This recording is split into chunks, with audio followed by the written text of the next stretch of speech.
वर्षों से हमने एमसीडी से जुड़े हुए, एमसीडी में जो भाजपा की सरकार है, जो भाजपा के पार्षद हैं, उनकी उगाही से, उनके भ्रष्टाचार से जुड़े हुए कई मुद्दे आप लोगों के सामने रखे।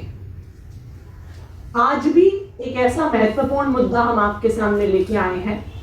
जिस तरह एमसीडी में भाजपा ने पिछले 5 सालों से भ्रष्टाचार किया है और दिल्ली की जनता उस भ्रष्टाचार से परेशान हो गई है, और आज भाजपा को यह समझ में आ गया है कि जैसे ही 3 महीने के बाद चुनाव होंगे तो दिल्ली की जनता उन्हें एमसीडी से निकाल के बाहर कर देगी। तो अब भाजपा के पार्षदों ने, भाजपा शासित एमसीडी की सरकार ने अब ये आखिरी 3 महीने में मन बना लिया है कि जितनी उगाही कर सकते हैं कर लें, जितना भ्रष्टाचार कर सकते हैं कर लें, क्योंकि अब उगाही और भ्रष्टाचार के सिर्फ 3 महीने उनके पास बाकी हैं। इसके कई एग्जाम्पल्स कुछ समय में हमने आपके सामने रखे हैं। इसका एक और उदाहरण पिछले कुछ दिनों में सामने आया है। एमसीडी की एक महत्वपूर्ण जिम्मेदारी होती है लाइसेंसेस देना, जिसमें हेल्थ लाइसेंस शामिल होते हैं, ट्रेड लाइसेंस शामिल होते हैं। तो अभी तक लाइसेंसेस की प्रक्रिया ये रही थी कि एमसीडी के पोर्टल पे अलग अलग दुकानें, रेस्टोरेंट्स लाइसेंस के लिए अप्लाई करते थे और उस पोर्टल के माध्यम से ये लाइसेंसेस इशू किए जाते थे। पिछले कुछ समय में एमसीडी ने इस प्रक्रिया को एमसीडी के पोर्टल से हटा के एमएचए के पोर्टल पर शिफ्ट कर दिया। लेकिन जब से एमएचए के पोर्टल पर यह लाइसेंसेस की प्रक्रिया शिफ्ट हुई है तो सिर्फ और सिर्फ उन्हीं एरियाज को, उन्हीं दुकानों को लाइसेंसेस मिल रहे हैं, उन्हीं रेस्टोरेंट को लाइसेंसेस मिल रहे हैं जो ऑफिशियली नोटिफाइड कमर्शियल एरिया में है। लेकिन जैसा कि हम सब जानते हैं कि दिल्ली में 75% से ज्यादा रिहाइश अनऑथराइज्ड कॉलोनीज में है, और ये अनऑथराइज्ड कॉलोनीज वो हैं जिनके बारे में हर चुनाव से पहले भाजपा, प्रधानमंत्री जी, गृह मंत्री जी सब ये कहते हैं कि हम इन अनऑथराइज्ड कॉलोनीज को रेगुलराइज करेंगे। लेकिन जब इनकी अब दुकानों को लाइसेंसेस देने की बात आ रही है तो अब वही भाजपा की एमसीडी, वही भाजपा की एमएचए कह रही है कि जी आप तो अनऑथराइज्ड हो, इसलिए हम आपको लाइसेंस नहीं दे सकते हैं। और ये लाइसेंस ना देने की जो मुखौटा है उसके पीछे असलियत है उगाही। तो हो क्या रहा है कि अब इन दुकानों को, इन ढाबों को, इन रेस्टोरेंट्स को, और खास करके ईस्ट एमसीडी में, क्योंकि ईस्ट एमसीडी में 60-70% से ज्यादा एरिया अनऑथराइज्ड है। कुछ ऐसे इलाके हैं जैसे करावल नगर विधानसभा, उस पूरी विधानसभा में सिर्फ 50 मीटर का एरिया है जो कमर्शियली नोटिफाइड है। जो मुस्तफाबाद विधानसभा है उसमें 1 मीटर भी जमीन नहीं है जो कमर्शियली नोटिफाइड है। तो क्या अब हम ये माने कि उन इलाकों में दुकानें नहीं रहेंगी? क्या हम ये माने कि उन इलाकों में रेस्टोरेंट्स नहीं रहेंगे? अब इन सब इलाकों को एमसीडी द्वारा शो कॉज नोटिस भेजे जा रहे हैं। एक उदाहरण हम आपके सामने प्रस्तुत कर रहे हैं कि इस प्रकार से शो कॉज नोटिस भेजे जा रहे हैं दुकानों को, रेस्टोरेंट्स को, ढाबों को। और ये वो दुकानें हैं, ये मैं आपको 2 कागज दिखा रही हूं। ये एक इस होटल का पुराना हेल्थ और ट्रेड लाइसेंस है जो पहले ईस्ट एमसीडी से इनको मिला हुआ था, लेकिन आज उसी होटल को शो कॉज नोटिस दे दिया गया है जब से ये प्रक्रिया एमएचए के अंदर शिफ्ट हुई है। और इन शो कॉज नोटिस के नाम से अब भाजपा के पार्षद पूरी दिल्ली में बेधड़क उगाही कर रहे हैं कि शो कॉज नोटिस दो, शो कॉज नोटिस वापस लेने की मोटी रकम दो, तभी शो कॉज नोटिस वापस दिया जाएगा और तभी आपको लाइसेंस मिलेगा।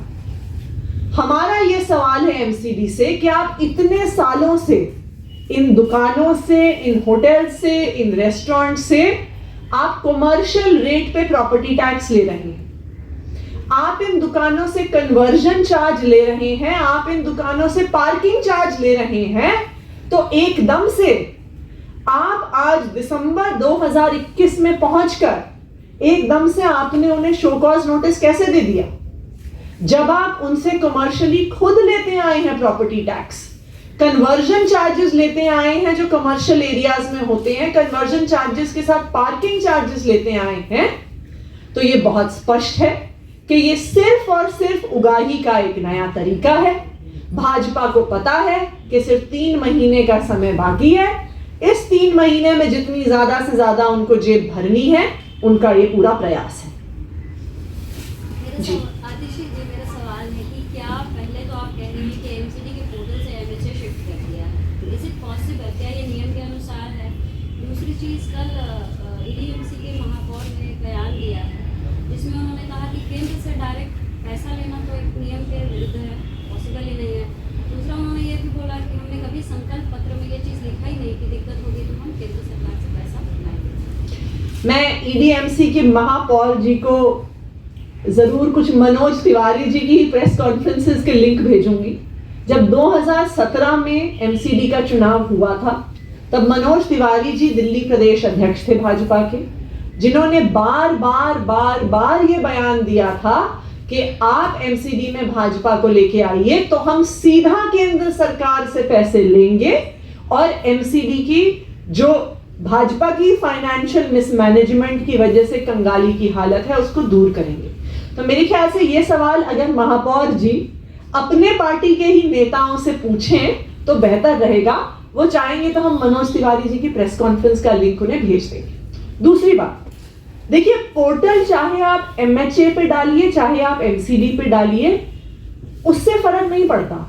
वो तो एक तरीका है जिसके माध्यम से लाइसेंसेस दिए जाते हैं। उदाहरण के तौर पे दिल्ली सरकार के भी कई ऐसे जो कागजात हैं, आप एसडीएम ऑफिस भी जा सकते हैं और आप 1076 को कॉल भी कर सकते हैं। तो वो 2 तरीके हैं। सवाल ये है कि जिनको इतने सालों से लाइसेंसेस मिलते आए थे, जो कन्वर्जन चार्जेस दिए हैं, जिन्होंने पार्किंग चार्जेस दिए हैं, जो कमर्शियल रेट पे प्रॉपर्टी टैक्स दे रहे हैं, ऑल ऑफ अ सडन उनको क्यों लाइसेंस रिन्यूअल डिनाई किया जा रहा है?